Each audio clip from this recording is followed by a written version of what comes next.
ఏపీలో పంట సాగు చేస్తున్న రైతులకు ఇది అతి భారీ గుడ్ న్యూస్ అనే చెప్పాలి. ఎందుకంటే మీ వ్యవసాయానికి సాయపడే అన్నదాత సుఖీభవ డబ్బులు వచ్చే నెలలో మీ బ్యాంకు ఖాతాలో పడనున్నాయి. మరి ఎప్పుడు ఈ డబ్బులు పడనున్నాయి? కొత్తగా ఏమైనా మార్పులు వచ్చాయా? కొత్తగా దరఖాస్తు చేసుకునేవారు ఎలాంటి జాగ్రత్తలు తీసుకోవాలో వివరంగా తెలుసుకుందాం. రైతులకు ఆర్థిక భరోసా కల్పించేందుకు కూటమి సర్కార్ తీసుకున్న మంచి నిర్ణయం ఈ అన్నదాత సుఖీభవ. ఈ పథకం ద్వారా భూమి ఉన్న ప్రతి రైతుకు సంవత్సరానికి 20,000 ఇస్తుంది ఏపీ ప్రభుత్వం. ఈ పథకంలో కేంద్రం ఇచ్చే పీఎం కిసాన్ డబ్బులు 6,000 కూడా ఉంటాయి. ఏపీ ప్రభుత్వం 14,000 ఇస్తుంది. అయితే ఈ మొత్తాన్ని ఒక సంవత్సరంలో 3 విడతల వారీగా రైతుల ఖాతాలో జమ చేస్తుంది. అందులో భాగంగా త్వరలో మరో విడత డబ్బులను రైతులకు ఇవ్వనున్నారు. మరి ఈ పథకానికి ఎవరు అర్హులు? ఏపీ వాసులై ఉండి ఆ రైతుకు 18 సంవత్సరాల పైబడిన వయసు ఉండాలి. 5 ఎకరాలలోపు భూమి ఉండాలి.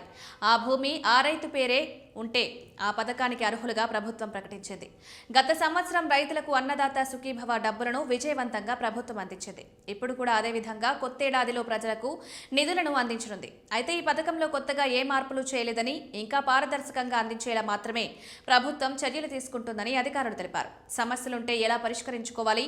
మీరు ఈ పథకానికి అప్లై చేసుకున్నా కూడా డబ్బులు రాకుంటే వెబ్సైట్లో పూర్తి వివరాలుంటాయి. ఎందుకంటే గత విడతలో చాలా మంది రైతులకు ఈ పథకానికి సంబంధించిన నిధులు రాలేదని అంటారు. అలాంటి వారు సమస్య ఎక్కడ ఉంది, మీ అప్లికేషన్ స్టేటస్ ను ప్రభుత్వం తిరస్కరించిందా లేదా పెండింగ్ లో పెట్టిందా అనేది తెలుసుకోవచ్చు. వచ్చే నెలలో కేంద్ర పీఎం కిసాన్ నిధులను విడుదల చేయనుంది. ఇప్పట్లాగే ప్రధాని మోదీ ఈ నిధులను రైతుల ఖాతాల్లోకి పంపించనున్నారు. ఈ డబ్బులతో పాటు అన్నదాత సుఖీభవ డబ్బులు కూడా రాష్ట్ర ప్రభుత్వం రైతుల ఖాతాలో జమ చేయనుంది. ఆర్థిక ఇబ్బందులు ఎదుర్కొంటున్న రైతన్నకు ఈ ప్రభుత్వ సాయం భరోసాగా నిలవనుంది.